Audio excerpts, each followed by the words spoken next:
Hello everyone, Shri गणेशाय नमः। जय महाकाल, जय महाकाली, आदि शक्ति उदय उदय। जय जय सिया राम की जय हो। राम भक्त हनुमान जी महाराज की जय हो। छाया पुत्र शनि महाराज की जय हो। नंदी देवता की जय हो। गौ माता की। श्री नारायण कवच संपूर्ण हिंदी में अर्थ सहित। जय जय सिया राम, जय हो। लक्ष्मी नारायणाय नमो नमः। श्री नारायण कवच भगवान विष्णु जी को समर्पित है। नियमित रूप से नारायण कवच का पाठ करने से जातक की समस्त मनोकामनाएं पूरी होती है और जातक को सुख, सौभाग्य, समृद्धि, स्वास्थ्य आदि में लाभ होता है।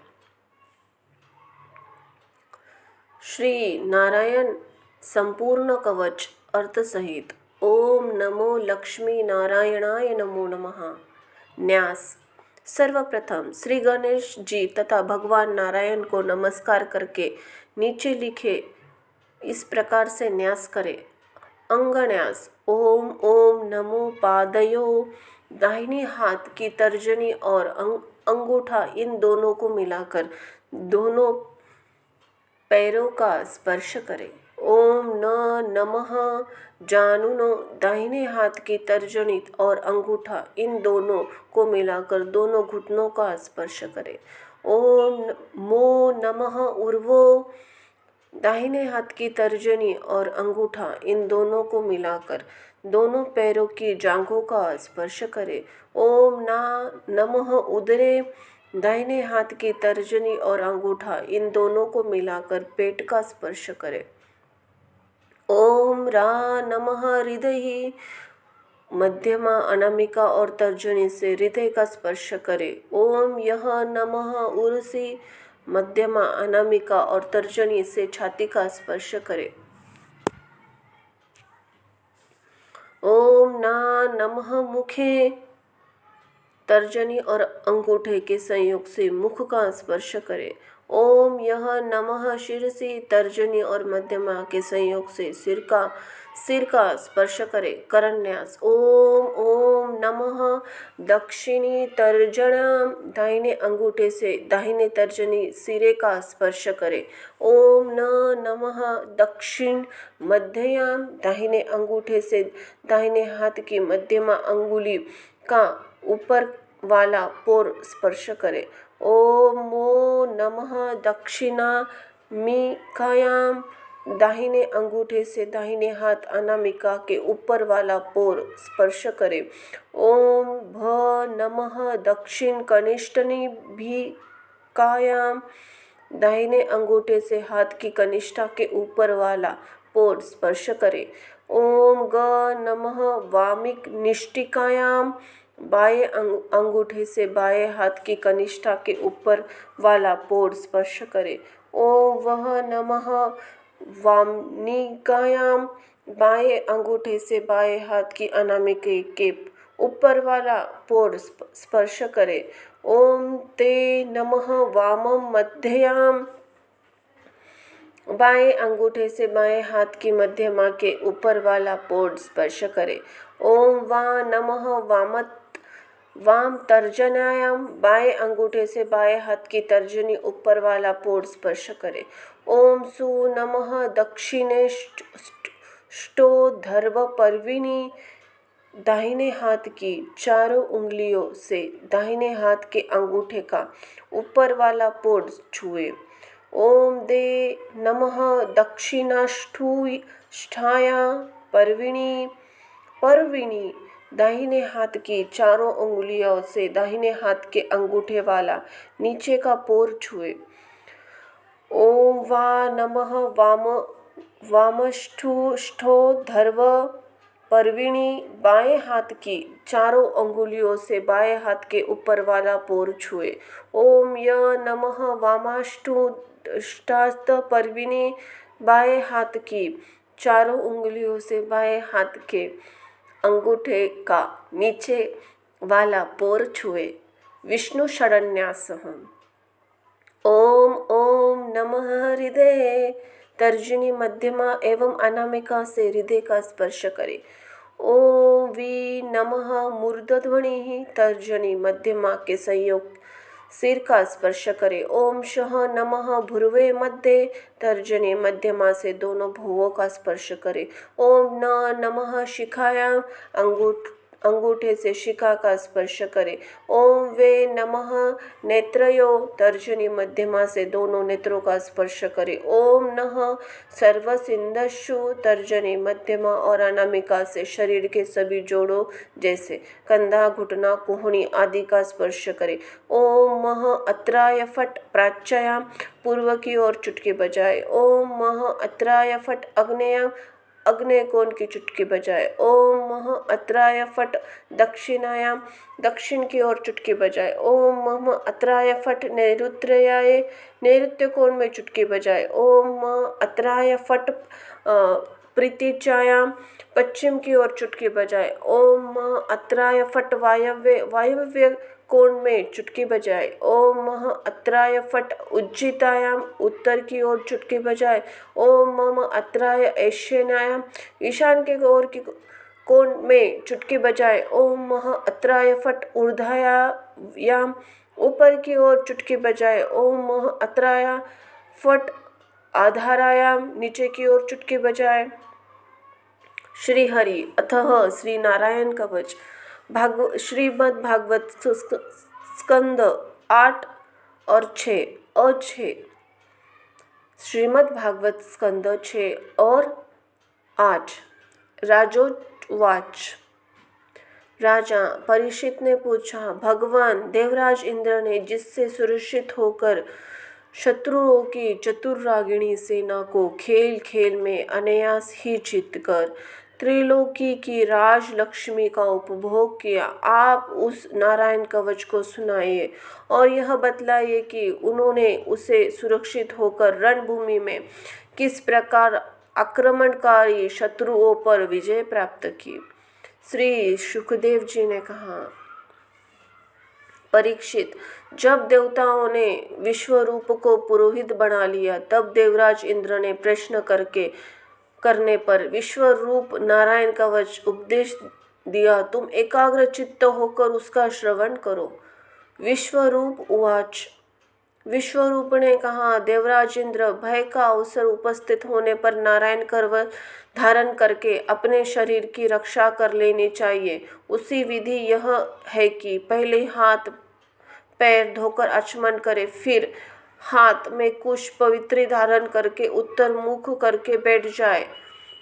इसके बाद कवच धारण पर्यंत कुछ न बोलने का निश्चय करके पवित्रता से ओम नमो नारायण और ओम नमो भगवते वासुदेवाय इन मंत्रों के द्वारा हृदय ही अंगन्यास तथा अंग नाष्टिद्धि करन्यास करे। पहले ओम नमो नारायण इस अष्टाक्षर मंत्र के आदि 8 अक्षरों का क्रमशः पैरों, घुटनों, जांघों, पेट, हृदय, वक्षस्थल, मुख और सिर में न्यास करे अथवा पूर्वोत्तर मंत्र लेकर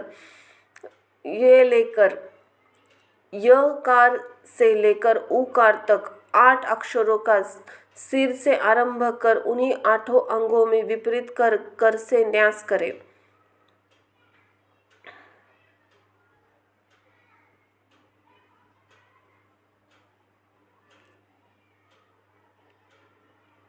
तदनंतर ओम नमो भगवते वासुदेवाय इस द्वाअक्षर मंत्र के आदि 12 अक्षरों का दाई तर्जनी से बाई तर्जनी तक दोनों हाथों की 8 उंगलियों और दोनों अंगूठों की 2-2 गांठों में न्यास करें। फिर ओम वैष्णवे नमः, ओम वैष्णवे नमः इस मंत्र से पहले अक्षर उ का हृदय में, वी का ब्रह्मरंत में, श का भौहों के बीच में, न का चोटी में, वे का दोनों नेत्रों में, न का शरीर की सब गांठों में न्यास करे। तदनंतर ओम म अत्राय फट कहकर दी बंद करे। इसी प्रकार न्यास करने से विधि को जानने वाला मनुष्य मंत्रमय हो जाता है। इसके बाद समग्र ऐश्वर्य, धर्म, यश, लक्ष्मी, ज्ञान और वैराग्य से परिपूर्ण इष्ट देव भगवान का ध्यान करे और अपने को भी तद रूप ही चिंतन करे। तत्पश्चात विद्या, तेज, तप स्वरूप इस कवच का पाठ करे। भगवान श्री हरि गरुड़ जी की पीठ पर अपने चरण कमल रखे हुए हैं। हनीमा आदि 8 सिद्धियां उनकी सेवा कर रही है। 8 हाथों में शंख, चक्र, ढाल, तलवार, गदा, बाण, धनुष्य, पाश, फंदा धारण किए हुए हैं। वे ही ओकार रूप स्वरूप प्रभु सब प्रकार से सब ओर से मेरी रक्षा करे। मत्स्य रूपी भगवान जल के भीतर जल जंतुओं से, वरुण से, पाश से मेरी रक्षा करे। माया से ब्रह्मचारी रूप धारण करने वाले वामन भगवान स्थल पर और विश्वरूप श्री त्रिविक्रम भगवान आकाश में मेरी रक्षा करे। जिनके और अट्टहास करने पर सब दिशाएं गूंज उठी और गर्भवती दैत्यों के पत्नियों के गर्भ गिर गए थे। वे दैत्य युद्ध पतियों के शत्रु भगवान नरसिंह किले, जंगल, रणभूमि आदि विकट स्थानों में मेरी रक्षा करे। अपने दाढ़ों पर पृथ्वी को लेने वाले यज्ञ मूर्ति वराह भगवान मार्ग में परशुराम जी पर्वतों के शिखरों और लक्ष्मण जी के सहित भरत के बड़े भाई भगवान रामचंद्र प्रवास के समय मेरी रक्षा करें। भगवान नारायण मारन मोहन भयंकर अभिचारों और सब प्रकार से प्रमादों से मेरी रक्षा करे। ऋषि श्रेष्ठ नर गर्व से योगेश्वर भगवान दत्तात्रेय योग और विघ्नों से और त्रिगुणाधिपति भगवान कपिल कर्म बंधन से मेरी रक्षा करे।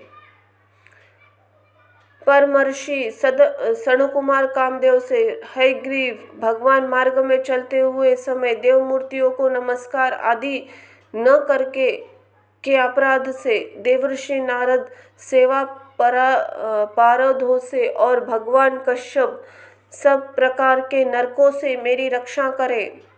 भगवान धन्वंतरी कुपथ्य से, जितेंद्रिय भगवान ऋषभ देव सुख दुख आदि भयानक द्वंद्वों से, यज्ञ भगवान लोकापवाद से, बलराम जी मनुष्य कृत कष्टों से और शेष जी क्रोधवश नामक सर्पों के गणों से मेरी रक्षा करे।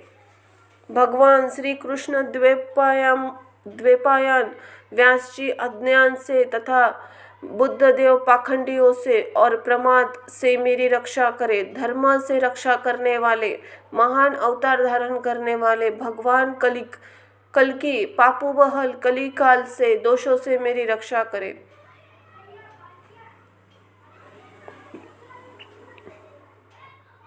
प्राप्त काल भगवान केशव अपनी गदा लेकर कुछ दिन चढ़ जाने पर भगवान गोविंद अपनी बांसुरी लेकर, दोपहर के पहले भगवान नारायण अपनी तीक्ष्ण शक्ति लेकर और दोपहर को भगवान विष्णु चक्रराज सुदर्शन लेकर मेरी रक्षा करे।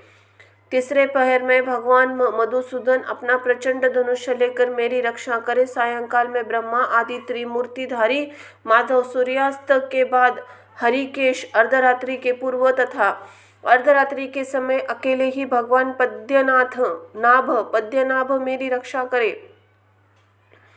रात्रि के प्रहर में श्री वत्सलाच्छन श्री हरि, उषा काल में खड्गधारी भगवान जनार्दन, सूर्योदय से पूर्व श्री दामोदर और संपूर्ण संध्याओं में काल मूर्ति भगवान विश्वेश्वर मेरी रक्षा करे।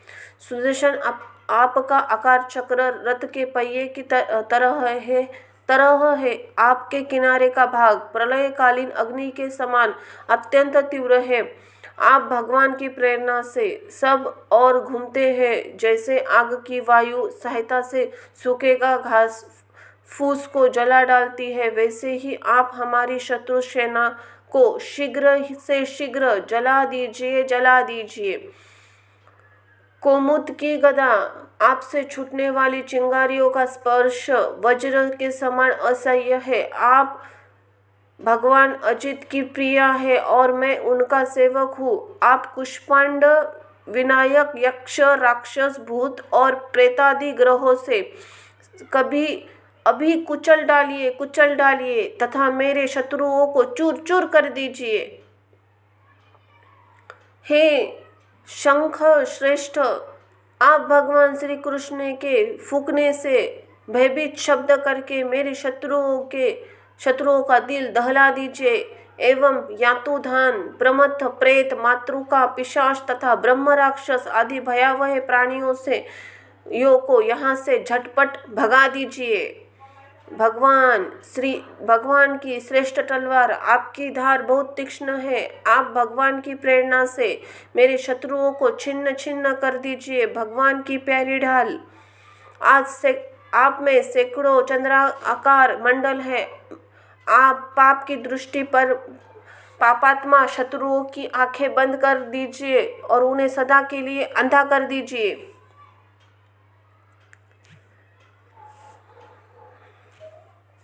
सूर्य आदि ग्रह, धूमकेतु, पुशील तारे आदि केतु, दुष्ट मनुष्य, सर्पादि रेंगने वाले जंतु, दाढ़ों वाले हिंसक पशु, भूत प्रेत आदि तथा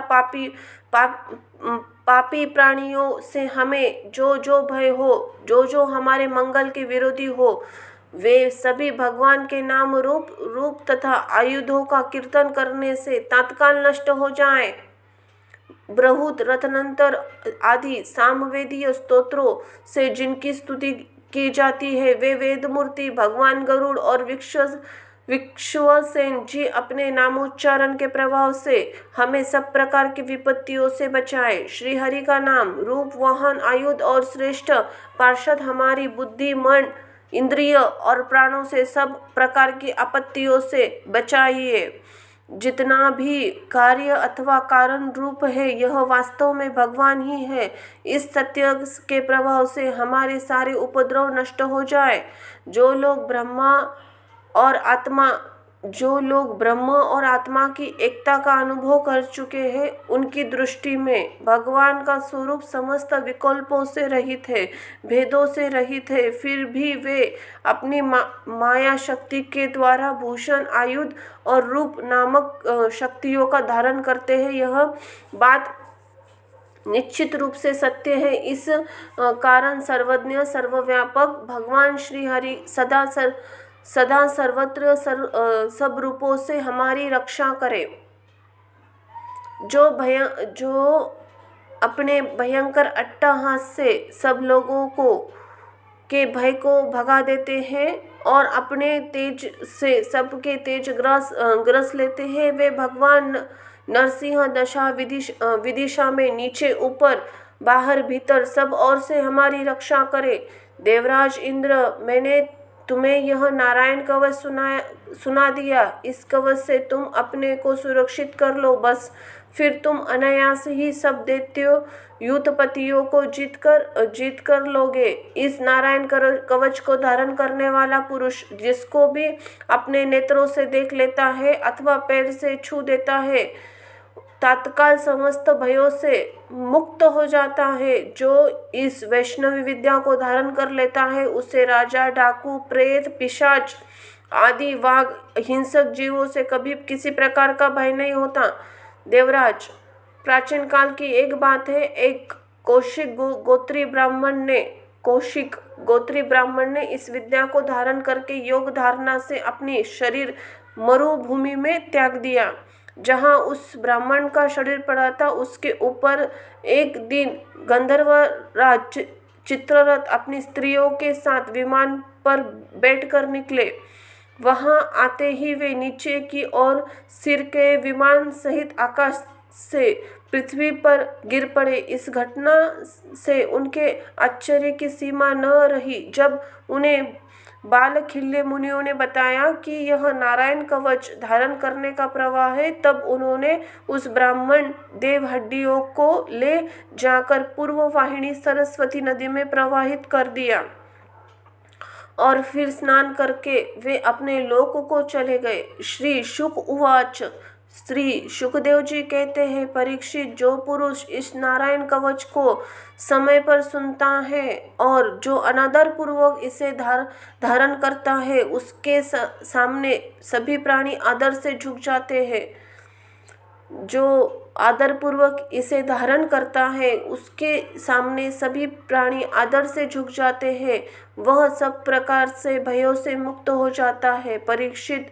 शतक्रतु इंद्र ने आचार्य विश्वामित्र विश्वरूप जी से यह वैष्णवी विद्या प्राप्त करके रणभूमि में असुरों को जीत लिया और वे त्रैलोक्य लक्ष्मी का उपभोग करने लगे।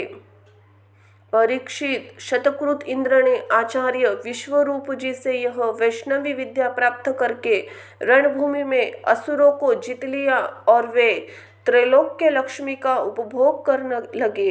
इति श्री नारायण कवच संपूर्ण श्रीमद् गर्त स्कंद 6 8। देवऋषि नारद सेवा अपराधों में रक्षा के संबंध शास्त्र में 32 प्रकार के सेवा अपराध माने गए हैं, जो निम्न इस प्रकार है। सवारी पर चढ़कर अथवा पैरों में खड़ाऊ पहनकर श्री भगवान के मंदिर में जाना, रथ यात्रा, जन्माष्टमी आदि उत्सव का न करना या उनके दर्शन न करना, श्री मूर्ति के दर्शन करके प्रणाम न करना, अस्वच्छ अवस्था में दर्शन करना, एक हाथ से प्रणाम करना, परिक्रमा करते समय भगवान के सामने आकर कुछ देर न रुककर फिर परिक्रमा करना अथवा केवल सामने ही परिक्रमा करते रहना,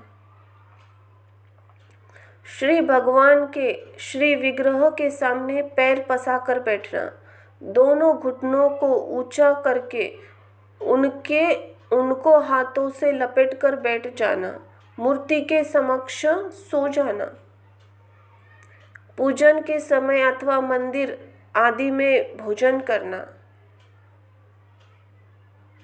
झूठ बोलना, श्री भगवान के श्री विग्रह के सामने जोर से बोलना, आपस में बातचीत करना, मूर्ति के सामने चिल्लाना, कलह करना, किसी को पीड़ा देना, किसी पर अनुग्रह करना, निष्ठुर वचन बोलना, कंबल से सारा शरीर ढक लेना, दूसरों की निंदा करना, दूसरों की स्तुति करना, अश्लील शब्द का बोलना, अधोवायु का त्याग करना, शक्ति रहते हुए भी गौण अर्थात सामान्य उपचारों से भगवान की सेवा पूजा करना, श्री भगवान को निवेदित किए बिना किसी वस्तु का खाना पीना, जिस ऋतु में जो फल हो उसे सबसे पहले भगवान को न चढ़ाना, किसी शाक या फलादि के अगले भाग को तोड़कर भगवान के व्यंजन के लिए देना, श्री भगवान के श्री विग्रह को पीठ दिखाकर बैठना, श्री भगवान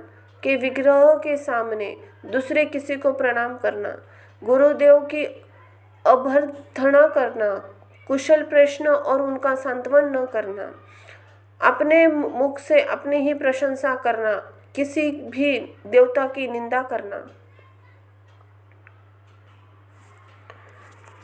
ये सब अपराध माने गए हैं। धन्यवाद।